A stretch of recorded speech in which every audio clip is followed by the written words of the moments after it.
أعوذ بالله من الشيطان الرجيم بسم الله الرحمن الرحيم قل يا أيها الكافرون لا أعبد ما تعبدون ولا أنتم عابدون ما أعبد ولا أنا عابد ما عبدتم ولا أنتم عابدون ما أعبد لکم دینکم ولی دین۔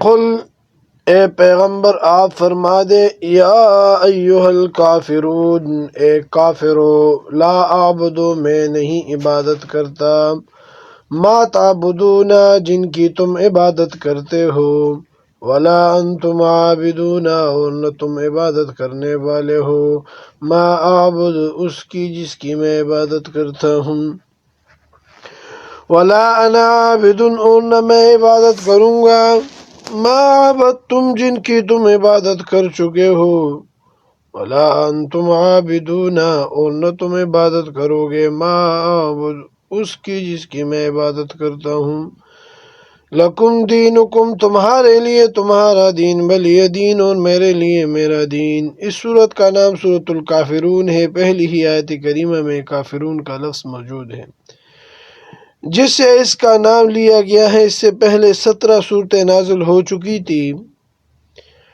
اس کا 58واں نمبر ہے اور 1 رکوع ہے، 6 آیتیں ہیں سورت میں۔ اس سورت کا شان نزول اس طرح تفسیروں میں بیان ہوا ہے کہ حضور صلی اللہ علیہ وسلم کی بعثت کے وقت مکہ مکرمہ کی آبادی تھوڑی تھی۔ حضور صلی اللہ علیہ وسلم کی باتیں لوگوں میں پہلے دن ہی پہنچ چکی تھی۔ جن کو پہلے دن پتہ نہیں چلا ان کو دوسرے تیسرے دن پتہ چل گیا۔ حضور صلی اللہ علیہ وسلم کے دعوی نبوت پر لوگوں کو بڑا تعجب ہوا۔ اس سلسلے میں انہوں نے دار الندوہ میں اجتماع کیا۔ یہ ان کا وہ مشاورت کی جگہ تھی، گپوں کے لیے اکٹھے ہوتے تھے۔ اب وہ مسجد حرام میں شامل ہو چکا ہے۔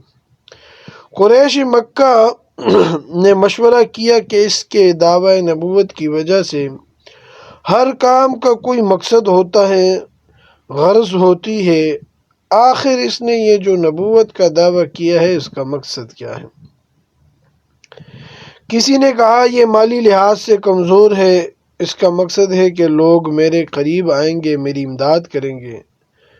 بعض نے کہا کہ یہ بات بھی ممکن ہے، لیکن ہماری سمجھ میں دوسری بات آتی ہے کہ اللہ تعالیٰ کے فضل و کرم سے خوبصورت جوان ہے، صحت مند ہے۔ جس عورت کے ساتھ نکاح کیا ہے وہ بیوہ ہے، اس کا مقصد ہے کہ مجھے کوئی اچھا رشتہ مل جائے۔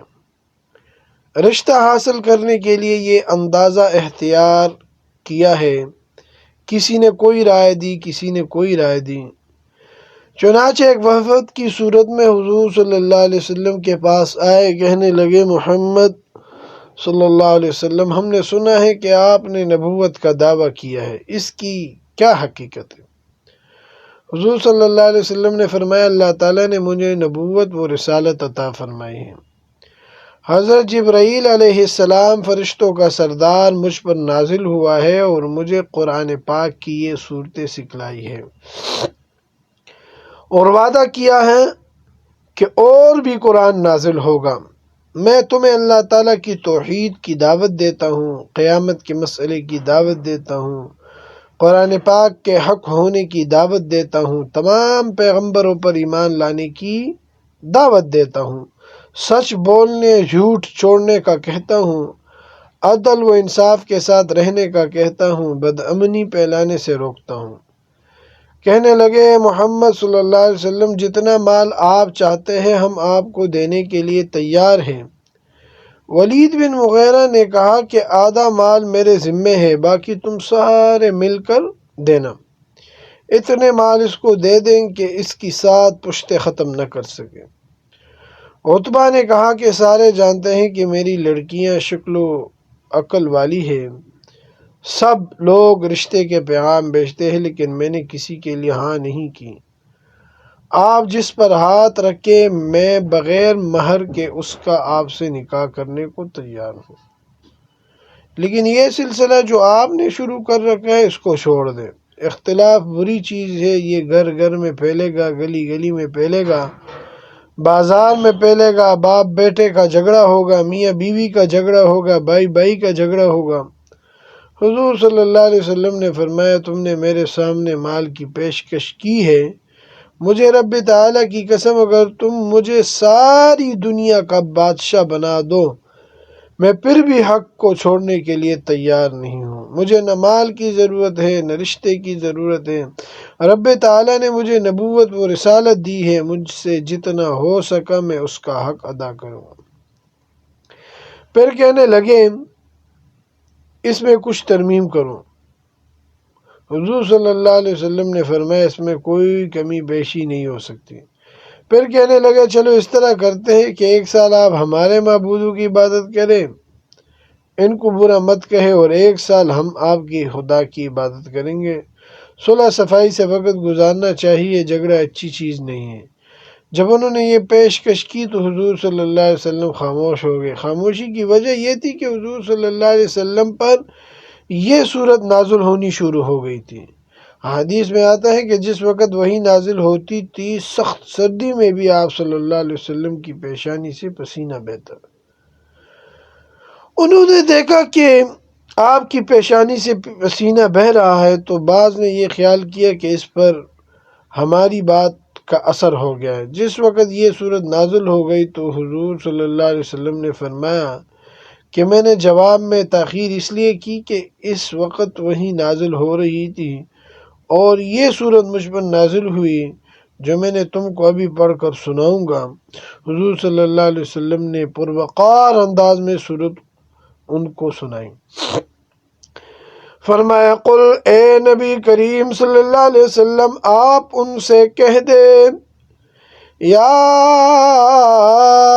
ایہا الکافرون، اے کافرو، لا اعبد ما تعبدون، میں نہیں عبادت کرتا جن کی تم عبادت کرتے ہو، ولا انتم، اور نہ تم، عابدون ما اعبد، عبادت کرنے والے ہو اس کی جس کی میں عبادت کرتا ہوں۔ مشرک رب تعالیٰ کی ذات کے منکر نہیں تھے، رب تعالیٰ کو مانتے تھے اور رب تعالیٰ کی عبادت کے بھی قائل تھے، مگر اکیلے رب کی عبادت کے قائل نہیں تھے۔ رب تعالیٰ کے لیے عبادت میں دوسروں کو شریک ٹھہراتے تھے۔ حضرت ہود علیہ السلام کو ان کی قوم نے کہا قالوا اجئتنا لنعبد اللہ وحدہ ونذر ما کان یعبد آباؤنا، کیا تو آیا ہے ہمارے پاس اس مقصد کے لیے کہ ہم عبادت کریں اکیلے خدا کی اور چھوڑ دیں ہم ان کو جن کی عبادت کرتے تھے ہمارے باپ دادا؟ ہم اللہ کی بھی عبادت کریں گے اور دوسروں کی بھی عبادت کریں گے۔ مشرک رب تعالیٰ کی عبادت کرتا ہے اور ظاہری طور پر مشرک عام کلمہ گو مسلمانوں سے زیادہ رب تعالیٰ کا عقیدت مند ہوتا ہے۔ 8ویں پارے میں موجود ہے کہ وہ پیداوار میں سب سے پہلے اللہ تعالیٰ کا حصہ نکالا کرتے اور کہتے تھے ھذا للہ بزعمہم،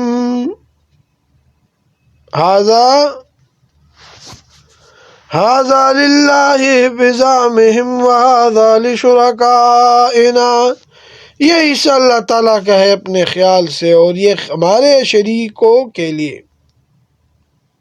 دیکھو اللہ تعالیٰ کے ساتھ کتنی عقیدت ہے، اللہ تعالیٰ کا حصہ پہلے نکالتے تھے اور ان کی یہ عقیدت قرآن سے ثابت ہے۔ پھر اگر اللہ تعالیٰ کے حصے میں کچھ دانے شریکوں کے مل جاتے تو الگ کر لیتے تھے، اللہ تعالیٰ غنی ہے یہ محتاج ہے، اور جو حصہ اللہ تعالیٰ کا ہوتا تھا اس میں سے کچھ دانے شریکوں کے حصے میں مل جاتے تھے تو الگ نہیں کرتے تھے، کہتے تھے کوئی بات نہیں رب غنی ہے۔ یہ قرآن پاک میں موجود ہے۔ تو بظاہر رب تعالیٰ کے ساتھ مشرک کو کتنی عقیدت ہے۔ اور مشرکوں کا یہ بھی عقیدہ تھا کہ جن کو ہم پکارتے ہیں ان کو ہم الہ نہیں سمجھتے، ہم تو ان کو صرف اللہ تعالیٰ تک رسائی کا ذریعہ سمجھتے ہیں۔ چونکہ اللہ تعالیٰ کی ذات بہت بلند ہے، ہماری اس تک پہنچ نہیں ہے، یہ ہماری سیڑھیاں ہیں۔ ما نعبدهم الا ليقربونا الى اللہ زلفیٰ، ہم نہیں عبادت کرتے ان کی مگر اس لیے کہ یہ ہمیں اللہ تعالیٰ کا قرب دلائیں گے۔ اور سورہ یونس آیت نمبر 18 میں ہے ہؤلاء شفعاؤنا عند اللہ، یہ جن کی ہم عبادت کرتے ہیں یہ ہمارے سفارشی ہے، یہ خدا نہیں ہے، خدا کے قریب کرنے والے ہیں۔ پھر مثالیں دیتے کہ بادشاہ یا وزیر اعظم کو ملنا ہو تو براہ راست آدمی نہیں مل سکتا، گورنر، کمشنر، ڈی سی کے ذریعے ملتا ہے۔ اسی طرح ہم پست ہے، اللہ تعالیٰ کی ذات بہت بلند ہے، یہ ہمارے درمیان واسطہ ہے۔ اللہ تعالیٰ نے فرمایا فَلَا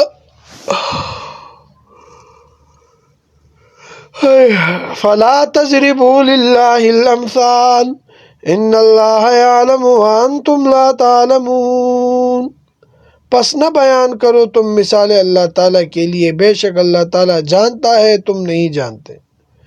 بادشاہ وزیر اعظم کے لیے تو واسطے اس لیے تلاش کیے جاتے ہیں کہ ان کو حالات کا علم نہیں ہوتا، ان سے ملاقات کر کے ان کو حالات سے آگاہ کیا جائے۔ اللہ تعالیٰ کو ہر شے کا علم ہے، اس کو کسی شے سے آگاہ کرنا ہے۔ پھر اللہ تعالیٰ بلند ذات ہونے کے باوجود تمہارے ساتھ ہے، وَهُوَ مَعَكُمْ أَيْنَمَا كُنْتُمْ، اور وہ اللہ تعالیٰ تمہارے ساتھ ہے جہاں بھی تم ہو، لہذا یہ بادشاہوں والی مثال بیان نہ کرو۔ اور دوسری مثال یہ بیان کرتے ہیں کہ مکان کی چھت پر چڑھنے کے لیے سیڑھی کی ضرورت ہوتی ہے، چھلانگ لگا کر تو اوپر نہیں جا سکتا، مکان کتنا بلند ہوتا ہے، اور اللہ تعالیٰ کی ذات تو بہت بلند ہے، یہ باب درمیان میں ہماری سیڑھیاں ہیں۔ تو رب تعالیٰ نے فرمایا میرے پاس آنے کے لیے سیڑھیوں کی ضرورت نہیں، وَنَحْنُ أَقْرَبُ إِلَيْهِ مِنْ حَبْلِ الْوَرِيدِ، اور ہم زیادہ قریب ہیں انسان کے اس کی دڑکتی ہوئی رگ سے، شاہ رگ سے بھی زیادہ قریب ہیں، یہاں کون سی سیڑھی لگانے کی ضرورت ہے۔ تو مشرک رب تعالیٰ کا بڑا عقیدت مند ہوتا ہے، لیکن مشرک کو خالص عبادت رب کی نصیب نہیں ہوتی، اس کے ساتھ شریک ٹھہرانا، اور یہ جو ہے وہ ٹھہراتا ہے اور کہتا ہے اجعل الآلہۃ الہا واحدا ان ھذا لشیء عجاب، کیا اس نے کر دیا تمام معبودوں کو ایک ہی معبود، بے شک یہ ایک عجیب چیز ہے۔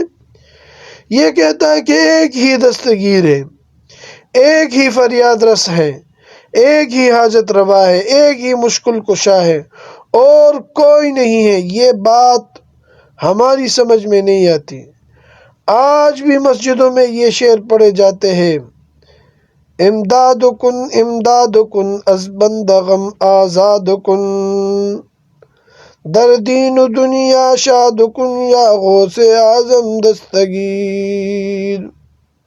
ان سے کہو کہ صرف رب سے مانگو، تو ان کو یہ بات سمجھ نہیں آتی۔ اللہ تعالیٰ فرماتے قل، اے نبی کریم صلی اللہ علیہ وسلم آپ ان سے کہہ دے یا ایھا الکافرون، اے کافرو، لا اعبد، میں نہیں عبادت کرتا، فی الحال اس وقت، ما ان کی تعبدون، جن کی تم عبادت کرتے ہو، جنوں کی، فرشتوں کی، انسانوں کی، لات، منات، عزا میں، ان کی عبادت کرنے کے لیے قطعاً تیار نہیں ہوں، نہیں وہ عبادت کے مستحق ہے۔ میں تو وحدہ لا شریک کی عبادت کرنے والا ہوں۔ ہاتھ باندھ کر کھڑا ہونا بھی اس کے لیے، رکوع بھی اس کے لیے، سجدہ بھی اس کے لیے۔ بعض قرآن حضرات دین کی روح سے زیادہ واقف نہیں ہوتے، مجمع میں لوگوں کے سامنے کھڑے ہو کر ہاتھ باندھ کر جیسے نماز میں ہاتھ باندھتے ہیں قرات کرتے ہیں، یہ جائز نہیں۔ یہ حالت رب تعالیٰ کے سامنے کھڑے ہونے کی ہے، مخلوق کے سامنے، بندوں کے سامنے یہ جائز نہیں۔ حدیث پاک میں آتا ہے، ایک پوچھنے والے نے پوچھا، حضرت ایک آدمی دوسرے آدمی کے ساتھ معانقہ کر سکتا ہے؟ فرمایا کر سکتا ہے۔ حضرت مصافحہ کر سکتا ہے؟ فرمایا کر سکتا ہے۔ امام بخاری نے بخاری شریف میں باب قائم کیا ہے، المصافحۃ بالیدین، مصافحہ دونوں ہاتھوں سے ہوتا ہے۔ پھر اس پر حدیث پیش کی ہے، پھر پوچھا کہ حضرت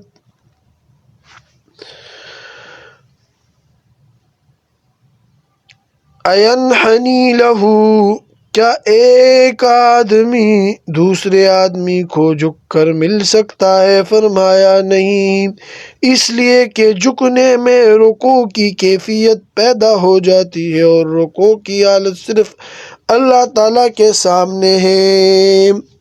یہی وجہ ہے کہ نماز جنازہ میں رکوع سجدہ نہیں ہے، تاکہ کم فہم لوگ اور بد باطن لوگ یہ نہ سمجھے کہ مردے کو سجدہ کر رہے ہیں۔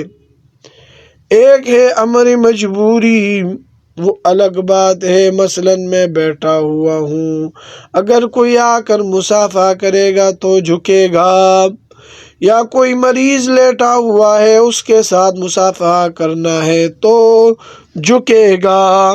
یہ امر مجبوری ہے، کیونکہ بیچارہ اٹھ نہیں سکتا۔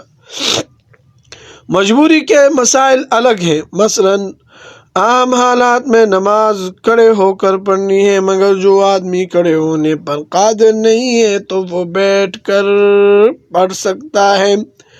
لیکن جو آدمی سارا دن بازار گھومتا ہے اور نماز بیٹھ کر پڑھے، یہ جائز نہیں۔ دیہاتی عورتیں سودا سلف خریدنے کے لیے آتی ہے، بعض ہمارے گھر بھی آ جاتی ہے مسئلہ پوچھنے کے لیے یا تعویذ لینے کے لیے۔ نماز کا وقت ہوتا ہے تو کہتی ہے مصلی دے، ہم نے نماز پڑھنی ہے۔ بچیاں مصلی دے دیتی ہے، بیٹھ کر نماز پڑھتی ہے۔ اے بیوی، سارا دن تو نے گھکڑ میں چکر لگایا، بازار گھوم چکی ہے اور نماز بیٹھ کر پڑھتی ہے، یہ قطعاً جائز نہیں ہے۔ بیٹھ کر نماز اس کی ہوتی ہے جو کھڑا ہونے پر قادر نہ ہو، ان کی پڑھی ہوئی نمازیں سب ان کی گردن پر قرض ہے۔ اور عورتیں یہ مسئلہ بھی اچھی طرح سمجھ لے اور یاد رکھے، عورتوں کی آستین کلائی تک ہونی چاہیے، اگر کلائی تک نہ ہوئی تو نماز قطعا نہیں ہوگی۔ ناخن پالش کے ساتھ نماز نہیں ہوتی۔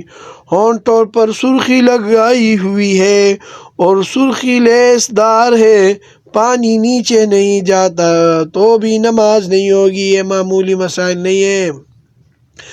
تو فرمایا میں نہیں عبادت کرتا ان کی جن کی تم عبادت کرتے ہو، وَلَا أَنْتُمْ عَابِدُونَ مَا أَعْبُدُ، اور نہ تم خالص عبادت کرنے والے ہو اس کی جس کی میں عبادت کرتا ہوں۔ اس کے وہ کافر مخاطب ہے جن کا خاتمہ کفر پر ہوا۔ پیش تر وہ ہے جو بدر کے موقع پر مردار ہوئے، جیسے ابو جہل، عتبہ، شیبہ وغیرہ۔ وَلَا أَنَا عَابِدٌ مَا عَبَدتُّمْ، اور نہ میں عبادت کروں گا ان کی جن کی تم عبادت کر چکے ہو۔ وَلَا أَنْتُمْ عَابِدُونَ مَا أَعْبُدُ، اور نہ تم عبادت کرنے والے ہو اس کی جس کی میں عبادت کرتا ہوں۔ میرے سامنے نہ تم مال پیش کرو اور نہ رشتے پیش کرو اور نہ اس طرح کی صلح کی شرائط پیش کرو۔ لَكُمْ دِينُكُمْ، تمہارے لیے تمہارا دین، وَلِيَ دین۔ اصل میں دینی تائے متکلم کو تخفیفاً حذف کر دیا گیا اور میرے لیے میرا دین ہے، میں اپنا دین چھوڑنے کے لیے تیار نہیں ہوں۔